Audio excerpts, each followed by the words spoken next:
Hello, I'm the Media Wiz, because one art form wasn't enough, and we're back at it again with another movie vlog. I thought about doing this as a commentary, but, well, Mystery Science Theater already did it, and, well, when I was doing commentary for this movie, when I was just watching it and trying to get reactions for it, didn't really have a whole lot to say, so I figured it probably wouldn't be that exciting as a movie commentary, so instead, I'm doing this as a movie vlog. So Squirm. It's a movie I heard about a long time ago, got curious about. I completely forgot this was an episode of Mystery Science Theater until recently. But after watching it, I was like, wait, why does this movie remind me of something? And then halfway through, I was like, oh yeah, MST3K did an episode on this. But yeah, it's a movie about killer worms. And I figured it'd be appropriate to do this for Media Wiz because I did a video talking about a movie that was very similar called Ants, which came out just a year after this one. And that one was riding more of the trend of the whole nature revenge movies that I think Jaws kind of repopularized in the 70s. This one, it's not as much of a Jaws clone as, say, Ants was, but, you know, they're both killer insect movies, so I figured, hey, you know, and they were both released roughly around the same time, you know, one a year prior. So I figured it'd be appropriate to talk about this one because I really wanted to watch it just based on the fact that it's like, oh, it's this cheesy old 70s horror movie about killer worms. So I figured this would make a good movie to talk about. The movie takes place in Georgia, and the movie loves to remind you about how it takes place in a small southern town because right off the bat, the movie keeps throwing this constant thing that I am so sick of seeing with, I guess you could say it's in like other media, like music as well. Like there's a lot of music that kind of perpetuates this, but movies in particular, I am getting sick of seeing this whole debate of big city life versus small town living. I don't know, maybe it's just me. That really comes off as just awkward at best and just really condescending and smarmy at worst. I really hate movies where, oh, anyone that's not from a big city like LA or New York is just some backwards hick. I hate that. And in the opposite vein, I really hate the whole like, oh, well, you ain't from a small town and you're just a big city uppy asshole. Around here we wear burlap sacks and like it. I don't know what it is. Whenever I see that in movies, it just makes me cringe. I cannot stand it. But anyway, yeah, so there's a little bit of that in this movie. But so we follow a young couple. We have a girl whose nickname is Jerry, and she lives with her mother and her sister Alma. And, well, they live next door to a guy named Willie and his son Roger, and they have a worm farm. This will come into play. But Jerry has a boyfriend who's from New York named Mick, and he is introduced in one of the weirdest scenes in the movie. He's on a bus that's driving into town, but because of this horrible storm that we saw at the beginning of the movie with this really creepy child singing along. I believe they made fun of it in the Mystery Science Theater episode, but they do it at the beginning and the end, and that song is just weird and like borderline cultish sounding. I know they were trying to sort of give the movie an uneasy feel, but that even for a cheesy 70s horror flick like this, that was just disturbing in so many different ways. It's like this weird creepy kid singing, you know, like this weird cryptic stuff, and it's weird. But yeah, there's this terrible storm at the beginning of the movie during the opening credits, and it knocked over a transformer, and the transformer then sends, you know, currents of electricity into the ground where there's a bunch of worms, and then later on they have some dialogue they brush over where they explain that I guess if worms are exposed to a certain amount of electricity, they just become evil. Yeah, okay. That's the premise of the movie. All right, I can deal. If it's at least entertaining, I can get behind it.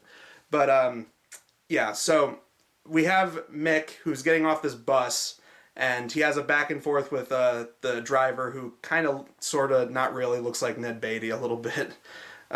Ned Beatty mixed with like Jonathan Winters, kind of. But he has some banter with the guy, and, you know, of course, the guy's like, you know, you ain't from around here, are you? Because he has, like, a bunch of different bags. He has a tennis racket. Mick and the driver have some back and forth, and the guy, you know, kind of hassles him a little bit about, like, you ain't from around here, are you, boy? And he says, you know, some stuff about, oh, well, I'm new here, I'm meeting somebody. oh, is there any way to get to this lake? And the guy gives him some directions. And then when he gets off the bus and before the guy just closes the doors on him and drives off, he says something about like, is there a bathroom out here? And the guy just like sneers at him. That was the movie's attempt at comedy. There's a couple times where they try that. Yeah. But so Mick meets up with Jerry. Jerry drives out to meet him there in Roger's dad's work truck. And then they stop in town to get some ice because for the next couple days the power is out because of the bad storm and the transformer that was knocked over. Here we start to introduce the idea of the worms being such a crucial part because Mick stops off at a small, Greasy Spoon diner and he orders, I don't even know what he calls it. It's like a egg creamer, I think is what he calls it. It's basically like, it's like seltzer water with milk mixed with like coffee. As if the order itself isn't weird. He ends up drinking some of it once it's served to him and there's a worm in it. And right off the bat, the waitress, some of the other patrons, and the local sheriff, who's a total slime ball, as we'll see throughout the course of the movie, they already don't like him because they think that he intentionally put a worm in there to pull a prank. But it's clear that he didn't. The worms are seeping their way into areas that they don't belong. Like later on, you see someone try to use a shower and they just come spilling on out through the pipes and the ductwork of the house. And they're just making their rounds all around the town. But that's way later. So right away, the town doesn't like Mick because he's an outsider. Okay. So then they come home. There was something that happened to Roger and his dad's truck because what happened was they specifically said to make sure that the stuff on the back, the cargo, is not damaged at all. But it seems that some of their stuff has been stolen or some kind of damages that have happened. And of course we know these are going to be the worms because they're a worm farm. We also kind of established that Roger probably has something for Jerry and he's jealous of Mick. That comes into play way later too. But these are them trying to plant the seeds of what's to come later on in the plot.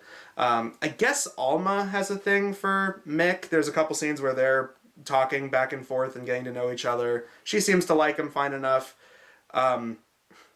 They do have this one scene that does pay off at the very end of the movie, and it was one of the few things I did genuinely like. So I guess to establish that she's a pothead, like she smokes weed, she shares a joint with Mick in her room, and they're just kind of chatting, and she's so loopy and out of it, she ends up tripping and like falling into a chest that's there on the ground. That comes into play a little bit later. Mick and Jerry feel bad about Roger and his situation because they saw his dad yell at him. So they offer to let him go fishing with them. So they go fishing and, Mick gets bit by one of the worms. Like a lot of other insect horror movies at the time, their only means of trying to make these things look scary is by constantly showing the same 5 clips of worms zoomed in and looking gross. And granted, they are gross, I'll give them that, but it became very apparent that they're using a lot of the same footage over and over. Sometimes they loop the footage to make it like it goes forward and then backwards. I noticed that a lot. And a lot of other animal attack movies from around that time did the same thing to try and make animals that generally aren't that scary look scary. Like Night of the Lepus is a good example. That was a movie about killer bunny rabbits that became giant. At least as silly as that movie is, at least it's okay, at least they have giant bunny rabbits hopping around and killing people. That makes sense. The only time a bunny rabbit has ever been threatening in any movie, as far as I can remember, was Monty Python and the Holy Grail, and that was a comedy. But, yeah, they did the same thing where to try and make the rabbits look really scary, they zoom up on them really close to try and make them look freaky, and it's hard to take it seriously because they're bunny rabbits, they're adorable. Even zooming in on them doesn't make them look that scary. So they go fishing. Nick gets bit by one of the worms, so he goes back to shore to try and cool off for a little bit and try and take care of some of that.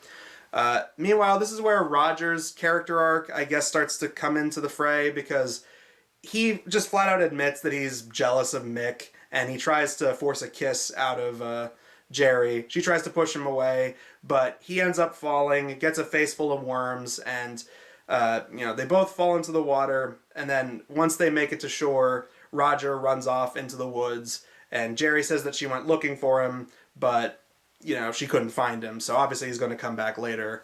Then what happens is, every time they go certain places, they find skeletons, which just looks like the exact same Halloween store skeleton reused every time they showed it.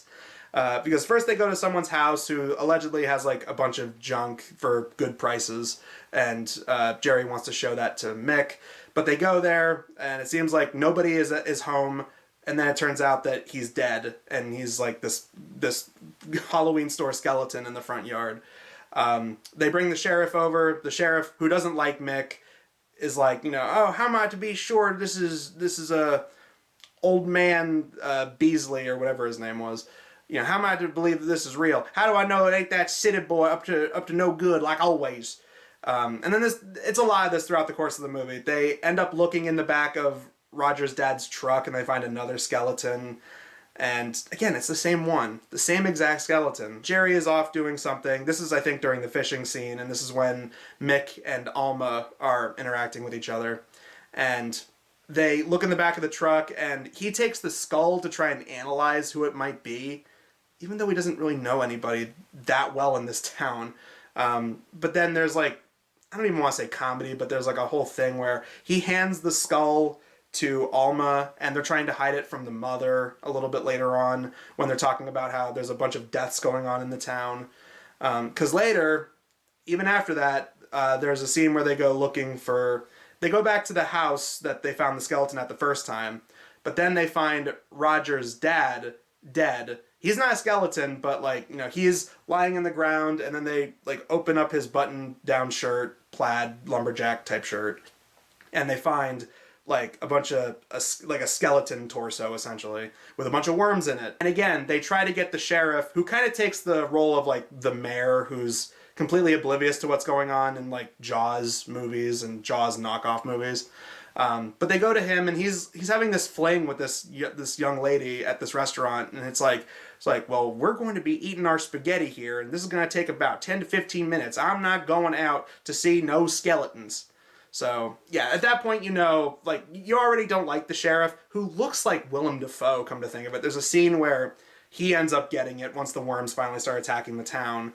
And he's laying with his lady friend in a jail cell that it's implied they had sex in. And he is just Willem Dafoeing the whole time. Like, he is making some really funny Willem Dafoe Green Goblin faces all throughout that scene. But anyway, yeah. So at this point, we know that it's the worms, and just a bunch of awful stuff is going on. They can't tell the mother because clearly she won't know or believe or understand. And, you know, there's a really awkward dinner sequence where nobody seems to be saying anything because 3 of the 4 people at the dinner table know there's some evil worm stuff going on. And then, because they established that, again, there was a storm and that there are worms just all around the ground, and, you know, how they're doing what worms do, a tree in their yard ends up collapsing into the house, which is one of the better effects. It actually was pretty realistic looking. It does make me wonder, I didn't look too deep into this movie, but it makes me wonder if, like, maybe that was somebody's house that they were going to tear down or, like, renovate, and they needed to get rid of that part of the house. I don't know. But that was one of the better effects. It actually did look pretty realistic. But it's almost sundown, so Mick says, I'm going to go get some plywood to help try and keep the worms out. You guys try to stay safe, keep candles lit, which they already have candles lit because, again, power's out. So Mick manages to go off like a couple, like I think they say like 5 miles down the road into the woods near a concrete building or whatever that has like a bunch of wood out front. He looks all around for wood, and he gets these like 2 big flat pieces of wood, and that's all. He's carrying them back, and then that's when Roger shows up. Roger attacks him. He pushes him down this like not a cliff, but like a bit of a hill kind of area.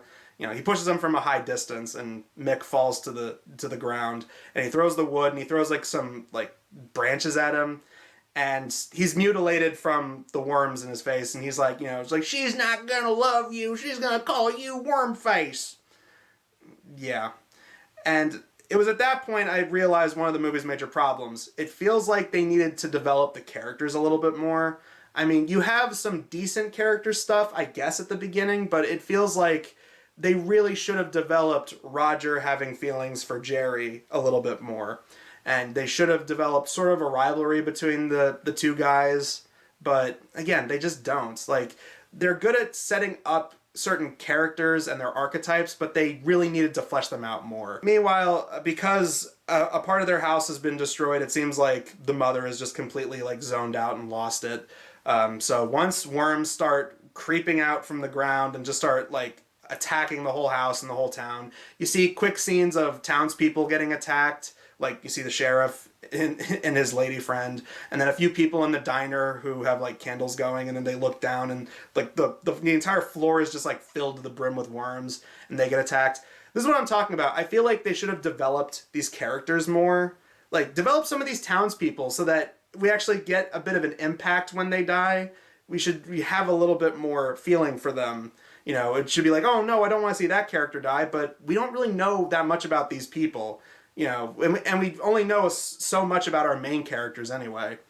But, yeah, so people start dying left and right because of the attack of the worms. Alma goes upstairs, and that's when she turns on the shower, and, you know, instead of water, it's these worms seeping out. But Mick ends up showing up. It seems like all is lost because Roger also shows up, and he basically tries to kidnap Jerry and put her in the attic. There's a bit of a fight scene between the two of them. Oh, by the way, that's the other thing. To keep the area lit, you have it that Mick burns his shirt and like puts it on a stick and uses it as a torch. So there's a squabble back and forth between the two guys for a little bit. Does not go on that long. Again, it feels like, you know, this is the climax of your movie, and it feels like they should have done more with it, but it didn't go on that long. Then you have it that they're like, okay, the mother's dead. We think Alma's dead at this point.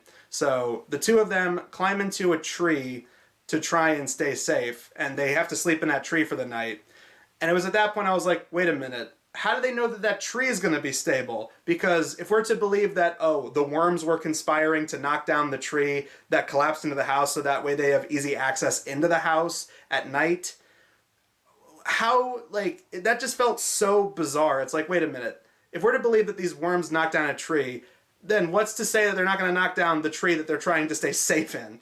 But lo and behold, the next morning, you know, the worms are basically gone. And to rub salt in the wound, you have a utilities man show up with like a hard hat and a vest. And he's like, hey, I know there's not a lot of people out and about. It seems like there's not a soul in town, but the electricity's back. And it's like, great, could have used that earlier. I feel like they did that just to have kind of sad ending, like, oh yeah, now the electricity comes back after the whole town has been attacked by these worms. But here's the one clever thing I did like about the movie. You have it that Alma is not dead because she was hiding in the chest that they established earlier in the movie. I thought that was actually pretty effective. And even like the build up to that I thought was pretty cool because you see the camera's kind of doing this like shaky cam kind of point of view shot where we're walking around. It's like a more tame version of something Sam Raimi would go on to do. But wandering around the house, and you know, you get some point of view shots of like the carnage and you know the aftermath of this whole thing, and the walls are all muddy and whatnot, and there's remnants of worms just dead on the floor. And then we end up, you know, panning into her room, and then you see the chest slowly open up and she's still alive. So that was kind of a clever throwback. I actually did like that. So the three of them are alive.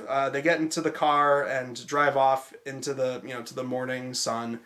And then the movie just pans down to the dirt and the credits roll. I was waiting for the obligatory sequel bait, but this is a 70s movie and they didn't really do that all that often. I mean, even when they did it, it wasn't like nowadays where it's like, oh man, Marvel post-credit scene, we gotta end with setting up cinematic universe here. So overall, Squirm, if you're into cheesy 70s horror movies, I feel like you'll enjoy it. Apparently, Eli Roth, who I've said before as a director I'm not the world's biggest fan of, but Eli Roth, being the movie buff that he is, you know, the prodigy of Quentin Tarantino, who's also a huge movie buff, the fact that he's apparently a fan of this movie explains a lot. He says that he watched it a lot on cable when he was a kid.